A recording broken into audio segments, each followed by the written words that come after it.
Two big updates from Canada for international students: increased GIC amount and PGWP eligibility restored. Big news from Canada. If you're planning to study or settle here, you'll want to hear this.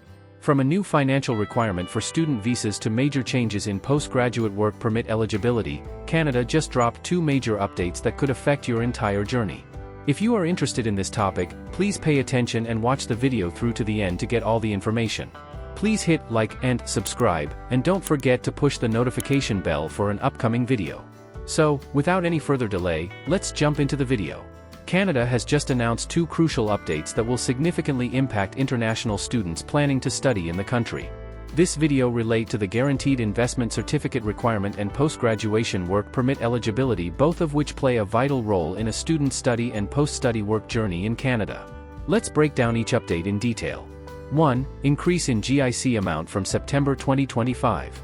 The first major announcement is the increase in the minimum GIC amount that international students must show when applying for a study permit under the Student Direct Stream. Until now, the GIC amount stood at $20,635 Canadian dollars, but starting September 1, 2025, students will be required to show $22,895 Canadian dollars, an increase of $2,260 Canadian dollars. This GIC amount reflects the minimum cost of living in Canada for 1 year and is based on the low-income cutoff published annually by the Government of Canada. As the LICO is updated periodically to reflect inflation and rising living expenses, so too is the GIC requirement. To give you some context, in early 2024, the GIC requirement was doubled from 10,000 Canadian dollars to over 20,000 Canadian dollars, catching many applicants off guard. And now, another increase has been announced, showing that Canada is continuously aligning its immigration requirements with real-world living costs. So, if you are planning to apply for a study permit on or after September 1, 2025, make sure you meet this new GIC requirement to avoid delays or rejection in your visa process. 2. PGWP eligibility list revised, big relief for students. The second update comes as a major relief for international students affected by the earlier revision of PGWP eligible programs. Here's what happened. On November 1, 2024, Canada released a list that excluded several diploma and certificate programs from PGWP eligibility.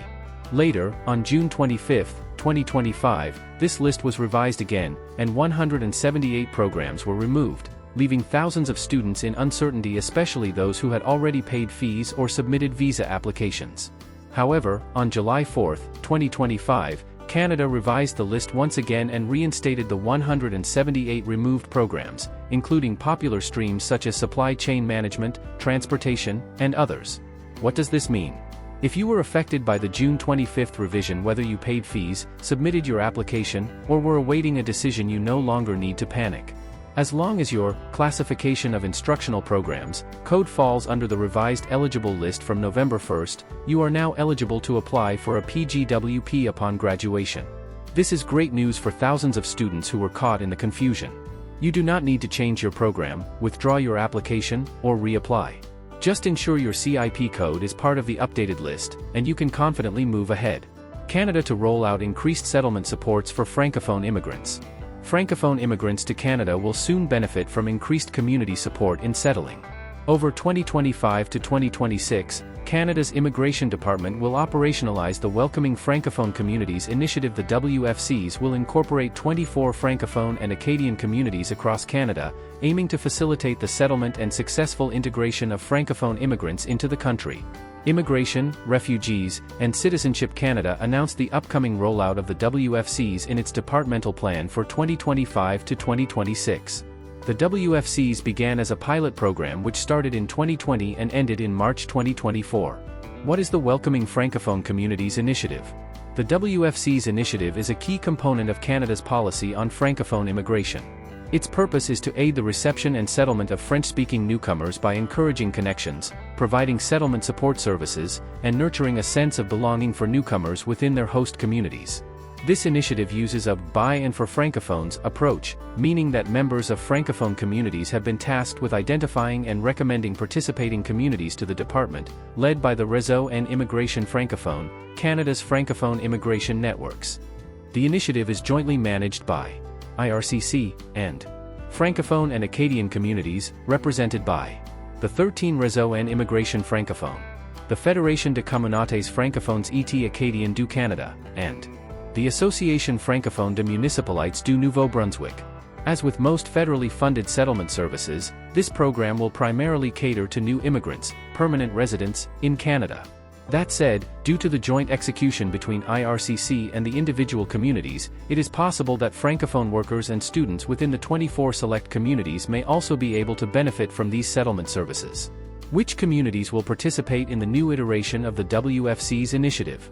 The increasing emphasis on Francophone immigration to Canada. Francophone immigration is slated to become an increasingly large proportion of Canada's overall immigration intake in the coming years. Canada's Francophone immigration strategy aims to increase the percentage of Francophone immigrants welcomed to the country, outside of Quebec, every year from 7% of overall immigration in 2025, to 8% of overall immigration in 2026. In addition to this, Prime Minister Mark Carney ran on a platform of increasing the rate of Francophone immigration to Canada, proposing to raise the proportion of Francophone immigrants to 12% of Canada's total intake by 2029. At current immigration levels, this would equate to 47,400 new Francophone immigrants each year. What did the earlier version of the WFCs look like?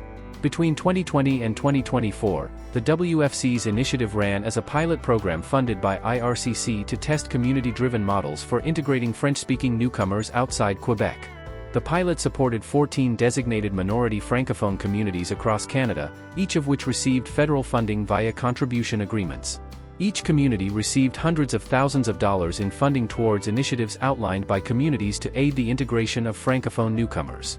Local Francophone organizations, municipalities, employers, and settlement agencies formed community advisory boards to design and deliver tailored action plans. These action plans typically included French language settlement services, cultural orientation and networking events, support for employment integration, public awareness campaigns to promote inclusivity, and capacity building for local service providers. The pilot tested this buy-in for Francophones model to strengthen local capacity and demonstrate what makes a community truly welcoming for French-speaking newcomers. Results and best practices from the pilot informed federal policy, leading to the renewal and expansion of the program in 2024. And there you have it, two critical updates that every international student needs to know before stepping foot in Canada.